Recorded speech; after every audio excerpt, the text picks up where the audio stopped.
Okay, so this is the official overview of your midterm and how to start it. So we just looked at some examples from previous semesters to give you an idea of the level of detail I'm looking for, perhaps the types of sheets that you'll be creating.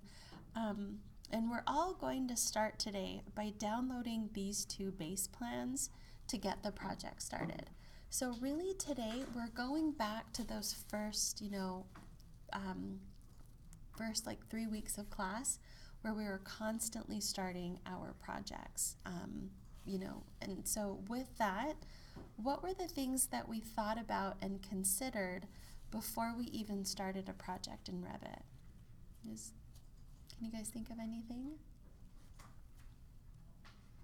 Go back to those first few weeks. What would I always write on the board? I'll give you guys a minute to think about it, and then we'll go through it together. Yeah, what template do you want to use? Yeah, and I think that in this one, residential would be great. Even though there's a commercial space, but the residential just has a lot of stuff built into it that you might be used to using already, so you don't have to download all of those components from scratch.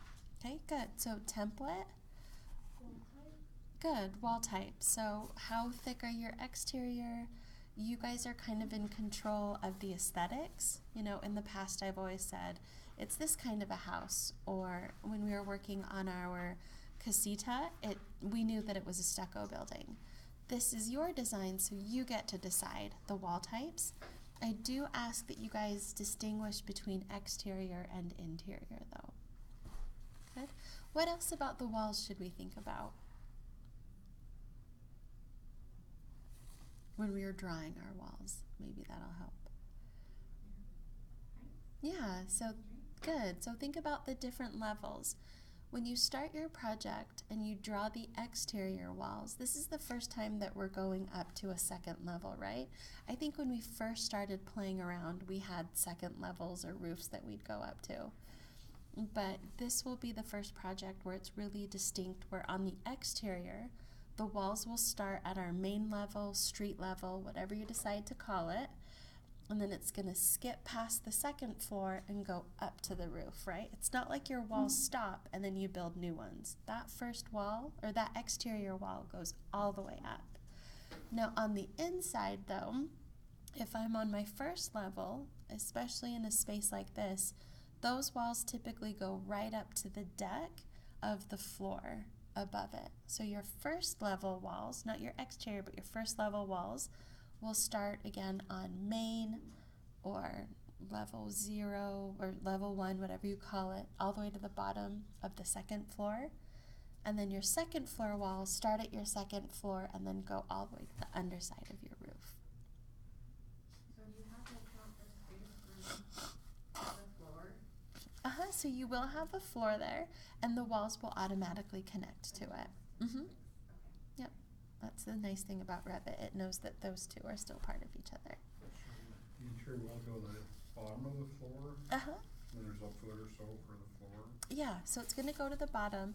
And the reason why on this project they're going to go all the way up is typically in commercial spaces, like even this one, you have to have I don't want to get into building code, but here in between classrooms we don't need a fire separation. So I bet if we poked a hole, the wall maybe only goes a foot above the ceiling, but then there's structural bracing that comes down and is holding it in place. But for our class, instead of having it just floating above the ceiling, we're just going to take it all the way up. Now if you want, you can hold it down from the roof. Yeah, so what we're assuming in this is that just like there's a floor base plate, there's also going to be a ceiling that's going to go all the way to the bottom of the the bottom of the floor above. Okay, so we're going to take it all the way up. So if we tell our exterior walls to go to the roof, and then we come in later and we say slants, Yeah. that roof will just automatically follow the slope? It does. Wherever it And if it doesn't, there is a simple thing that you can do. you can tell Revit what the wall attaches to. So essentially you click on the wall, and kind of on the right side of your screen a button pops up that says like attach top or base. And when you click on that, it lets Revit know to go all the way up to this roof or like come down a little bit. Because especially on a slanted roof, you know, your roof level could be here, but then your roof, if it comes all the way here, Revit just hangs out at the roof level. So you can say, okay, go up and attach yourself to that roof, and it'll attach automatically. So part of that, yeah, so that's what I was going to say. So when we start this project, again, it's going to be independent. So on Tuesday and Thursday of next week, it's going to be really short lectures, and the rest of it is essentially like studio time for you guys to work on your final. I keep saying final. David, you corrected me last time. It's not your final, it's your midterm. But so for your midterm, next week, I'm going to show you how to put in the stairs, and that won't take long at all. I'm assuming that if I just walked into class and said, hey, click the stair button and figure it out, I think you guys will figure it out at this point. But we're going to do it together. And then it'll just be you guys working. And so for Tuesday, you will have an assignment. Your assignment will be to get your walls and floors created for your midterm so we can put in the stairs. And outside of that, it's up to you if you want. When I say walls, I just mean exterior. It's up to you how far you want to go on the interior, and that includes windows and doors. You know when the assignment's due, and so you can push it as far as you want, or you can hold back a little bit, but at a minimum, for Tuesday's class, you need your floors and your exterior walls created. Mm-hmm. Yeah, and we're going to start it in class today, so you might even be able to be done before you leave class today. All right. And then, so to answer your question, yes, as you keep designing, if you need my help, just like it was in office, if something's not working, you ask me and I help you, and then you keep going. And so this will really emulate what we're doing with the final. And I did mean to say final that time. With the final project, the one thing that will be different is you will actually be creating a design from scratch. You won't necessarily be copying a design that's already there. So it does get a little bit harder because it'll be the first time that you are completely in control of the design and the Revit work. Up until this point, you've had a base plan to work with. And shortly after the midterm, we just start working on the final project. And the rest of the semester is just lab time. Maddie? Is the final 2 levels too? It's up to you. So it's an existing house that's 1 level, and there's like 3 clients you can choose from. And the 3rd client is do whatever you want. But some people wanted a little bit more direction. So it's essentially 2 clients that I assign, and then 1 that's do whatever you want. And that includes doing a 2nd level. One person did 7 levels. They did a condo, and they just kept copying. It wasn't that hard. They did 1 floor and then just kept copying and stacking. So, I mean, you could do it that way too. I don't know why he did 7. I can't remember why, but yep. Yeah, I have kind of a weird question.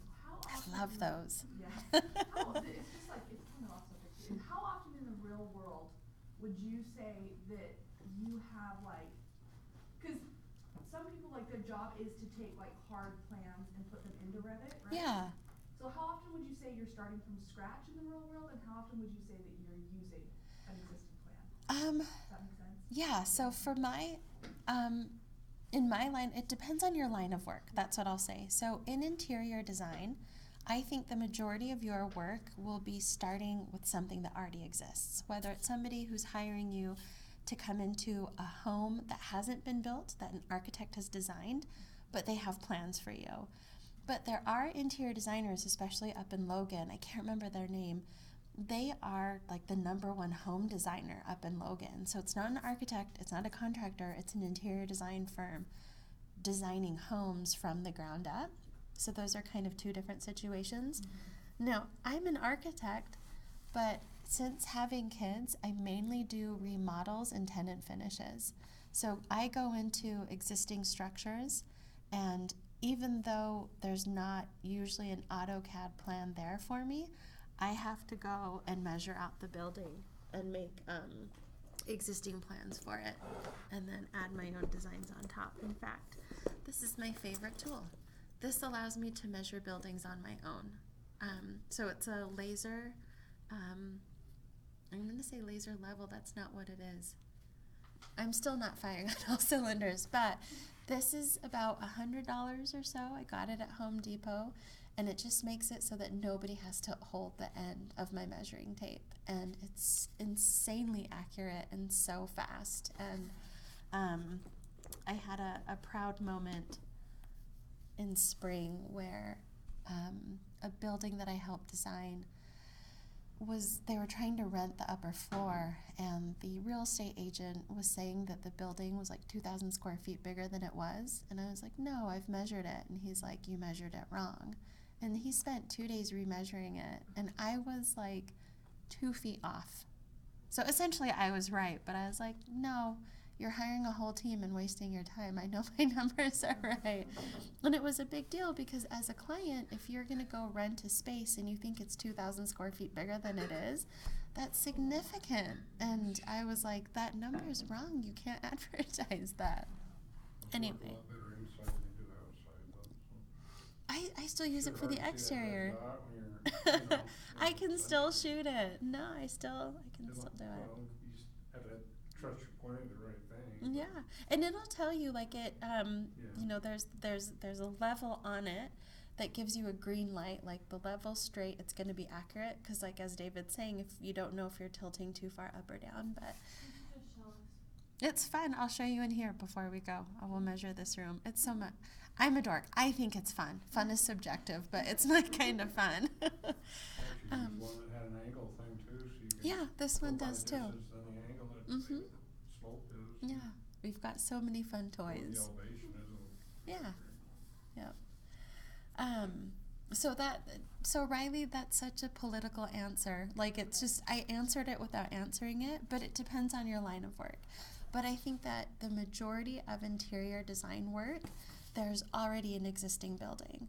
But the second part to that is even though there's an existing space, if it's a house from the 1950s, you probably don't have a plan. Even if it's a house from the 90s, you probably don't have a plan, and you need to figure out how to measure it.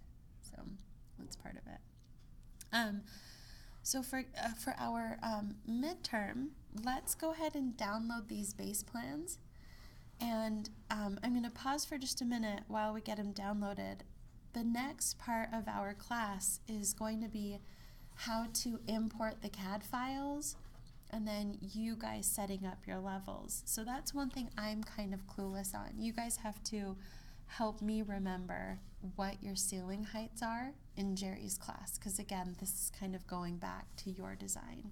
So maybe not the answer you wanted to hear, but okay. The question I get all the time is, I don't have Autocad. That's what people say when we work with Autocad base plans in Revit, but you don't need Autocad to bring in Autocad base plans into Revit. It limits you from being able to open it in CAD and edit it if you need to, but really the only thing we need to do is pull them in, trace on top of them, and then essentially get out of there. Does that make sense what I'm saying? Okay.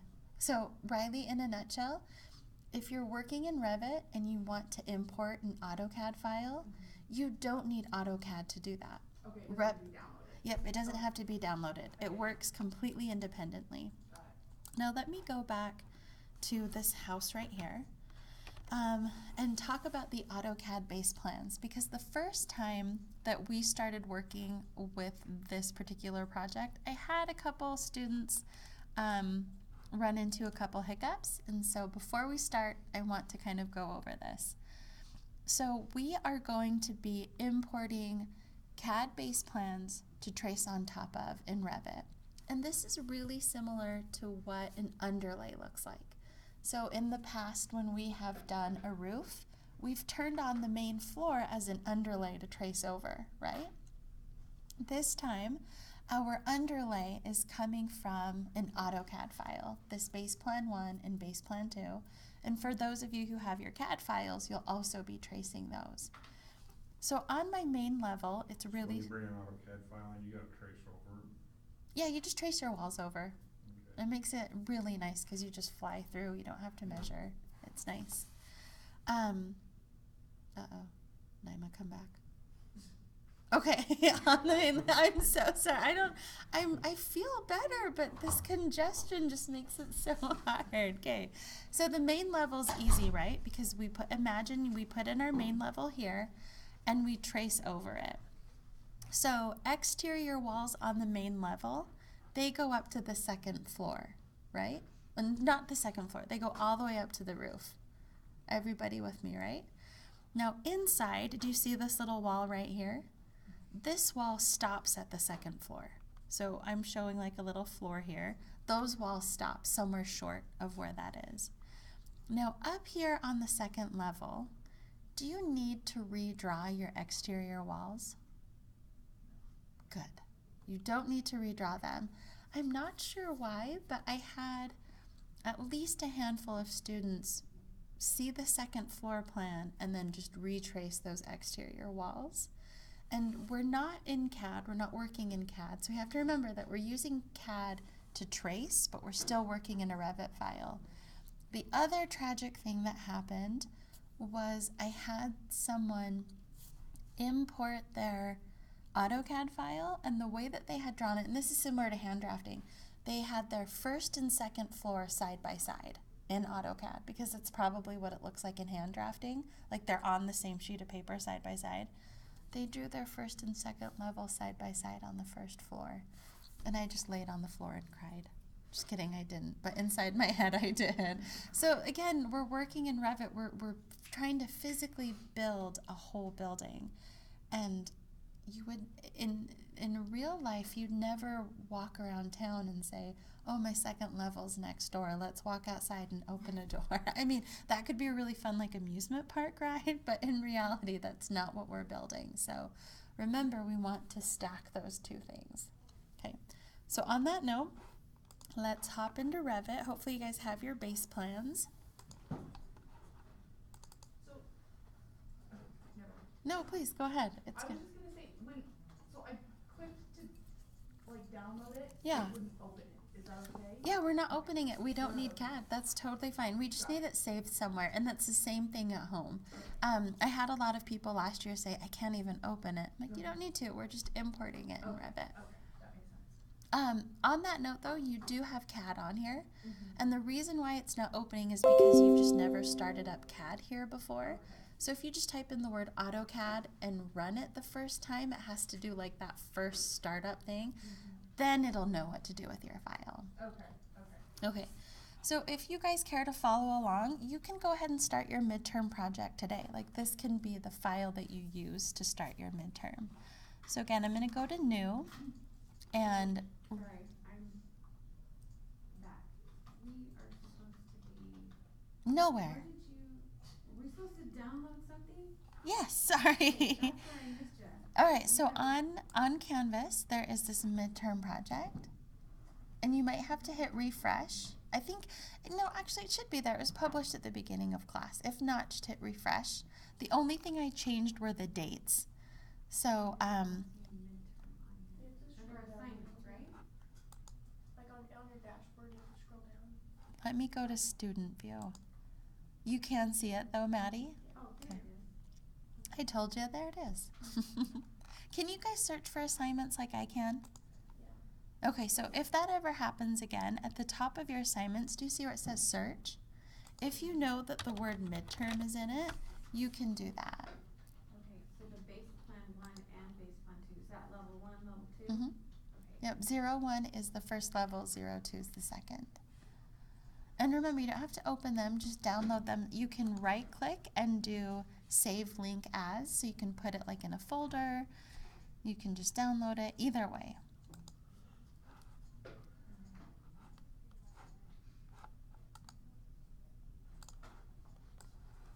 And then after that, the only thing that I'm doing, I'm going into Revit And of course, residential template isn't here. So I'm going to go to Browse, Residential Default, and then this is where I'm going to meet you guys.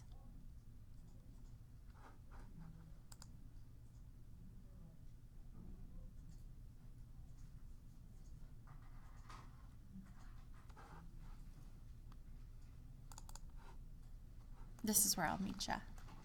I'm sorry, my Revit is not opening. It's like stuck on that weird bubble building. Mean. So hit Control-Alt-Delete and see if you can shut it down from there. If that doesn't work, try this, Riley. Do you see the R for Revit down here? On the Yeah. bottom. Yeah. Right click on that and see if you can shut it down somehow. Okay, try that. It's still not working? Yeah, well, no. And let me go ahead and show screens again. So I want to start here, and this is going to be a somewhat democratic process. You're on the north floor elevation? Yep, I'm on the north elevation. Yeah, any of the elevations will work, but I just out of habit like to go to the north elevation. So again, from here, I want some information from you guys. Do you guys remember your floor-to-floor heights in your drafting project or AutoCAD? Anybody? Do whatever we wanted. She did. The base one had to be like 10 feet. 9 or 10? Top one, we can do whatever we wanted. Okay, so with this project, I'm going to say the same thing. How about for today's class, just so we're all kind of looking at the same thing, let's set it to a certain height, and then you guys can change it after the fact. Is that all right? So right here, the second floor is at 9 feet. And so if our second floor is up at 9 feet, that means that we need at least a foot for the floor, and then we need at least another foot for everything in. So that gives us only 7 feet for our first level, which isn't that exciting for a commercial space.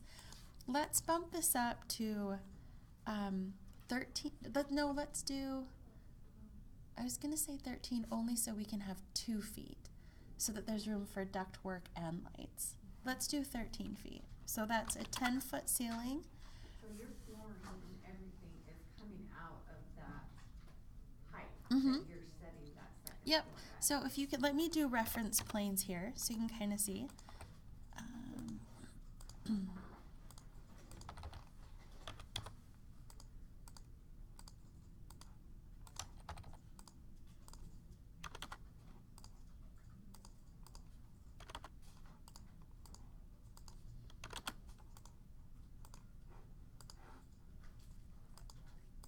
Okay, so this is where that number came from. So first floor, and then 10 feet from there is my actual ceiling line.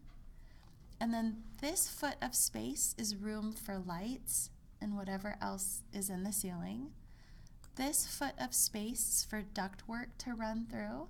And so if you go into commercial spaces, there are huge ducts in there, depending on the space. We're just gonna say it's 12 inches, almost residential style. But sometimes, this is called your ceiling plenum space.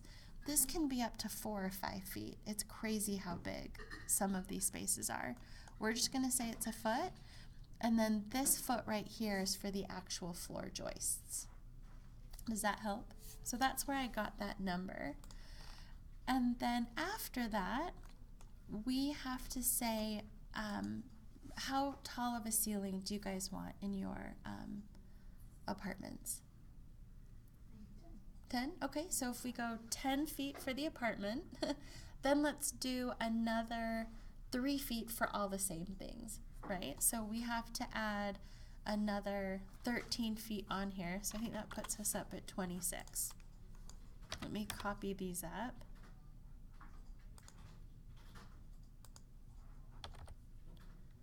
So this is our actual ceiling.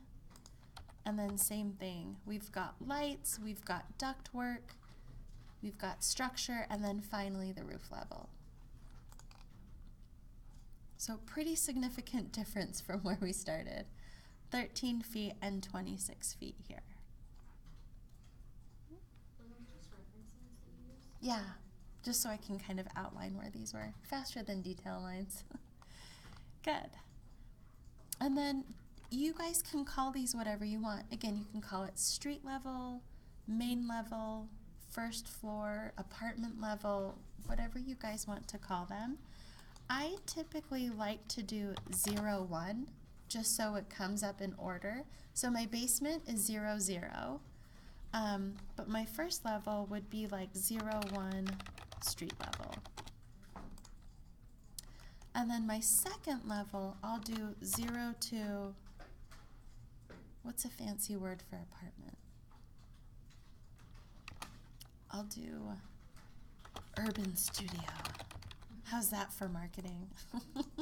It kills me to see what people do to try to make their apartment sound fancy.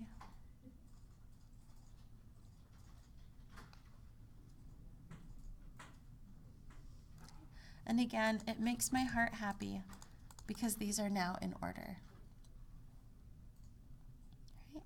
Go ahead and meet me on your main level, whatever that might be called, just that 0, 1 plan.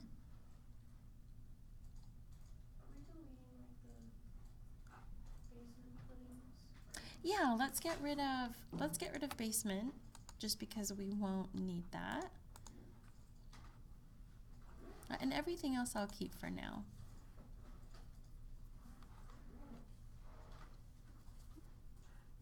Do we need to keep it? Yeah, it's different warning. Yeah, it'll say, hey, you're getting rid of a whole level. We don't have a basement, so it's okay to delete it. Can we get rid of like the footings?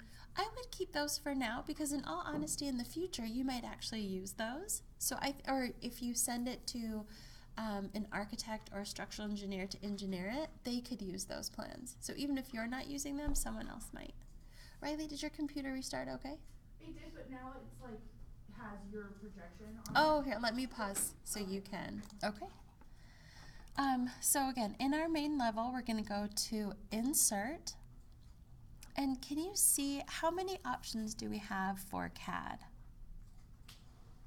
Is there just one or is there more than one? There's 2, good. So there's Link CAD and there's Import CAD. Let me tell you about the difference between the 2 of them. So Import CAD means that it's going to import that plan and it's basically a one and done. It never looks back to that plan to update it.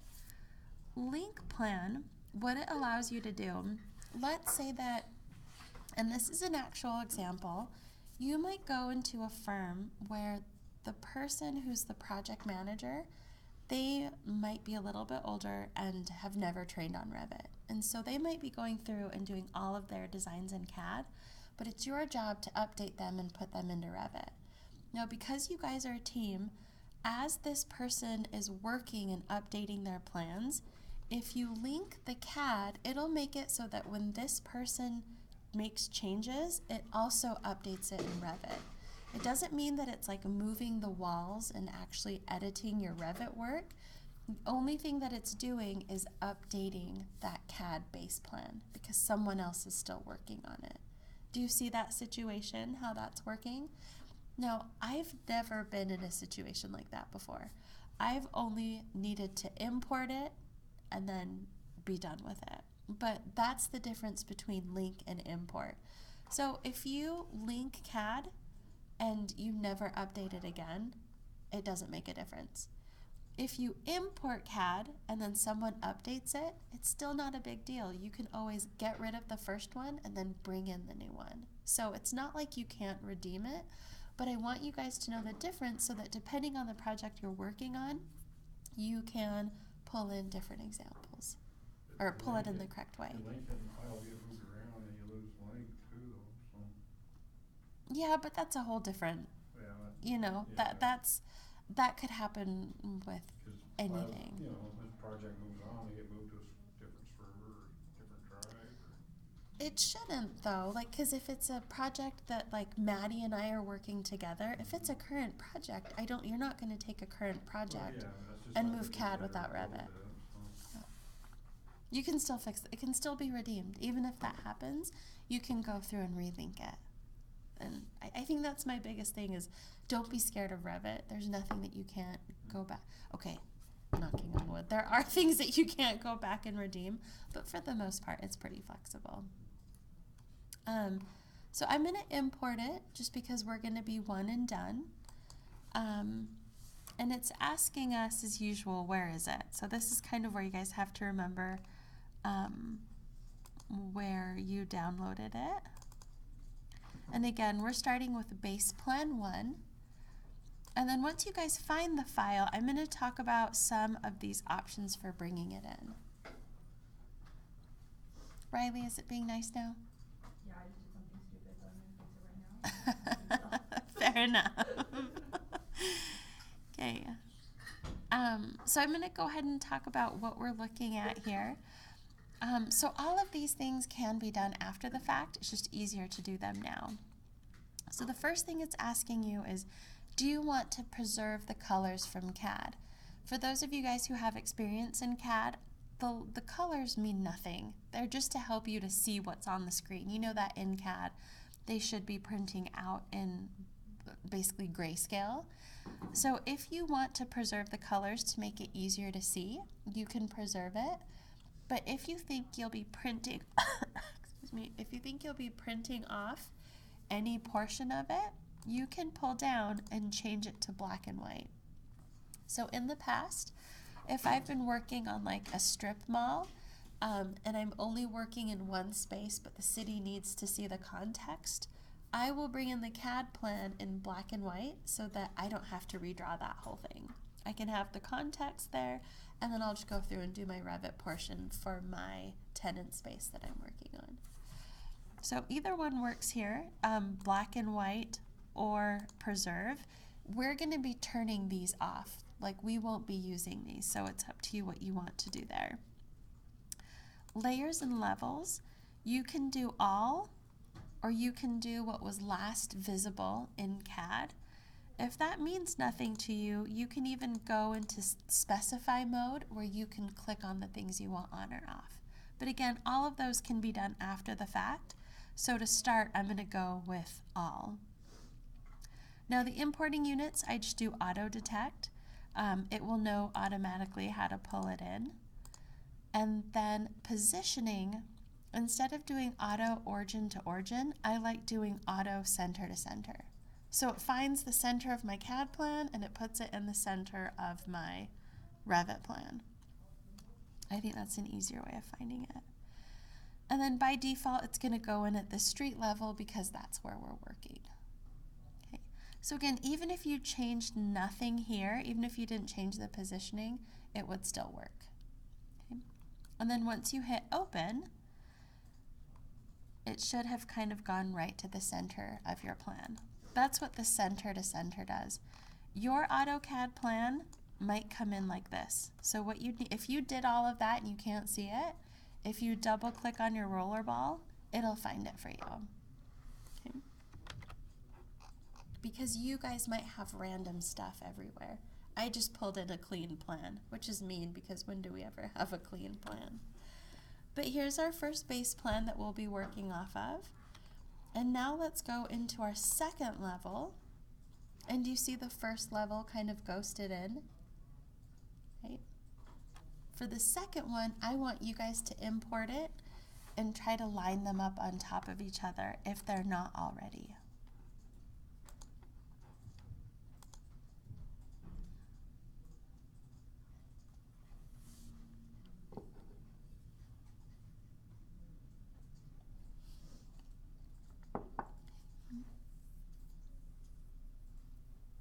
Did it work for you guys? Okay. So here's the thing about your AutoCAD plans if you already have them. Don't panic if this is the moment you find out that your second floor is 2 feet longer than your first floor. Make it work. It's not that big of a deal, right? You are in charge of the design, so you can kind of decide what needs to be fixed and what's driving it. Now, the only thing that's really different about my second floor is that I don't have a door here. I have a window. And then the stairs start from this left side instead of the right side. But there's no walls here for reference. So for my people who don't have a project yet, you guys can decide if you want to take the time and design something or if you want to use one of the projects that you saw today. It's kind of up to you guys. Um, So because of like the CAD final that I have like from class or whatever, they're Uh-huh. side by side. yeah. So how would I stack them? So what you would do is you would bring in the same file twice. Okay. And what you would do is like if, let me copy this. Let's pretend that they are side by side. You would just take one and then move it to kind of overlap the other. You could do, and then if it helps, crop your view so that you know which one you're working in. You could do it that way. The other thing you could do, if you feel comfortable, you can go into CAD and save them as 2 separate files. So you could do either. Now let's go back to our street level. So for those of you, again, I'm being redundant, if you already have a plan, you can figure out how thick your walls are. For our example today, you can use distance. It's a 7-inch wall. And so just with that information, you can go ahead and start drawing. And so for those of you guys who don't have a base plan, you don't even have to use the 7-inch wall. What you could do is just go and find the wall that you want to use. Maddie, I'll be right with ya. I'm gonna do this one right here. And I want you guys just to preserve the finish face interior. So whatever wall you pick, just make sure it goes to the outside. Does that make sense? So don't start here on the outside corner and then come in. Preserve this space right here. All right, Maddie, now I can help you. What's up? I have my CAD, but what if I don't like it? Can I just start from scratch? Yeah, you can start from scratch or edit what you had. Like you can look at what you had and then make an updated version of it. Really, it's your project, so it's completely up to you to do what you'd like. And if you have a starting point, that's great. I'm really just concerned about the Revit portion of it. So, we're just using that base plan that we just downloaded and stuck on here. Yep. Everything else has got walls and stuff going throughout there. Most people do. So there's 3 of you guys who don't. But this class, how many of you guys only have your hand drafting? Okay, I know that there are people who only have hand drafting. I think Julianne is one of them. Yeah, she only has hand drafting because she's in Autocad right now. So for Riley and you and David, that's why I keep asking, do you want to design your own or do you want to use one of the examples that I was showing you today? You know how I pulled up all those projects? You guys even have the option, if you saw one that you liked, you can even start with one of those. And the reason why I'm offering that is you guys will be, it'll take at least a day or 2 to like hurry and lay that out. So if you want to spend time kind of making it custom to what you, especially for the 2 of you, if you already have an idea of what you're doing in hand drafting, maybe try to hurry and get that on paper so that the 2 can kind of talk to one another. But David, for example, for you, since you're not in hand drafting and not necessarily creating a portfolio, I would be fine if you just designed whatever you want to design or if you want to trace whatever I showed you guys today. So you just put windows wherever. Yeah, it's totally up to you. Yep, and that's what everyone else who has a plan, that's what they've done or will do. Because Jerry didn't tell you where the windows were, right? You guys decided? Yeah. So, kind of a big decision day for you guys. My question is, so I have a general idea what I want to do with my residential space, because we started with residential. Yeah. We haven't talked about commercial at all. So That's can I okay. do like my residential space, but their commercial? Absolutely. Okay. And I also think that if you even wanted to start a rough draft of your commercial space, like almost think of it as like a Revit sketch of your commercial space, I even think that's a great direction to go too, because then it's 2 birds with 1 stone. Because it's work that you'll have to do eventually, you're starting it a little bit sooner, right? And so, and we will have time to keep working on it. You know, we're going to be working on this for 2 more weeks. So we have next week and the week after. Right now it's showing the 14th, But that's just kind of like phase one. We're going to be adding to it too. So I think you guys will have time. And that's what I'd encourage you guys to do. So I would be more than happy to kind of work with you to just work on the residential and then pause on the commercial until you get a better idea. But again, 2 birds with 1 stone. You're just going to be working here a little bit sooner than you would in hand drafting. Half to match. We can get like a rough idea and change it on our hand draft. Absolutely. And so just for example, on Maddie's, she's going to redevelop hers. And so on your portfolio, it doesn't have to be an exact match. Some people's are, but I love seeing that development as you go through the program. There's projects I see now and I'm like, oh, why didn't I do this? Or I wish I could have convinced the client to do that. So it's okay if it's not a perfect match, but kind of a development of your design. All right? That's it. That's the start of your project. So I can just turn you guys loose to start putting in what you guys have, getting ideas for what you want to put in. And then just remember on Tuesday, it'll be stair day. And I'm just going to do that right at the beginning of class. And then the rest of it will just be lab time. Can we leave that wall off that's around the stairs? This one, I would leave it on. I think in Jerry's class, that's consistent. That's like, But I just mean, should we trace that? yeah, so trace it using a generic wall for now, or whatever wall you decide to do for your interior. Does that go all the way to the ceiling? Because it's a staircase, that actually goes all the way through both levels. All the way to the roof? Yeah, and that's a unique wall, just because since it is a staircase. And actually, no, it doesn't go all the way to the ceiling, I'm sorry. On your second floor, it probably only comes up banister level, or, here's another thing, it could only come up to the floor, but then you have to add a railing after. It just depends on how you designed it. Okay, but on the main floor, we can make it's gonna go all the way. Yeah, I think on the main floor it does have to go all the way up because it's a separate entrance for your apartment so that you can't get to it from the commercial space. You should have it enclosed on the first level. Okay. All right? And then Maddie, was your hand up again too? Yeah, what was it that we needed done next time we saw you? Like, Sure, so for Tuesday, exterior walls and your floors.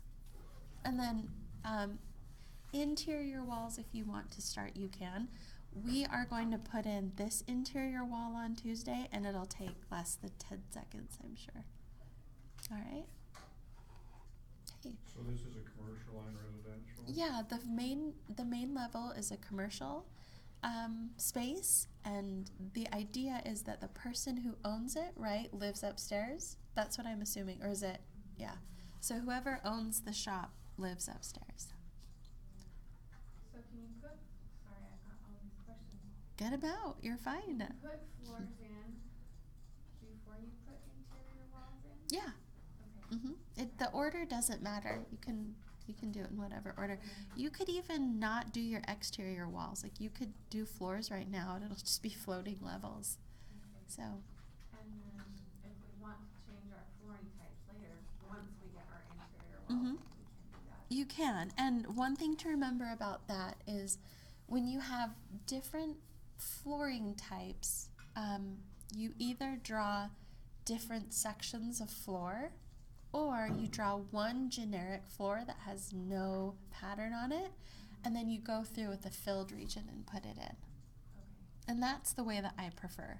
Last semester I had a little bit of both, but I prefer one generic floor and then putting in the pattern separately so it's easy to turn off and So control. with the concrete slab, we just use the generic. Yeah.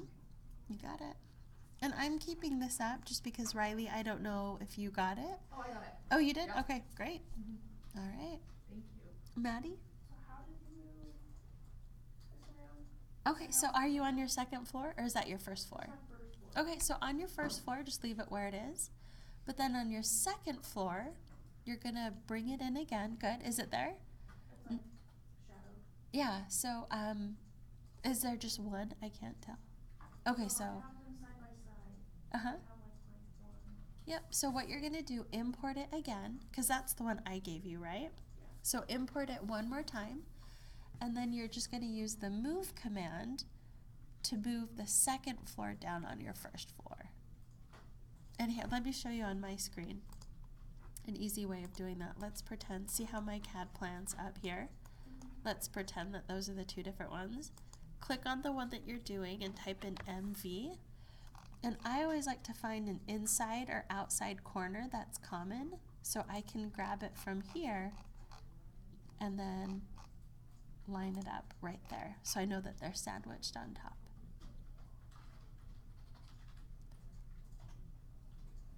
And it's gonna look a little crazy when you do it, but you can turn off the underlay and it'll make it easier to see. You should be able to just click on it and move it. Is it letting you do that? Yeah. So maybe just completely move it off so it's easier to see, and then use the move command. Yeah.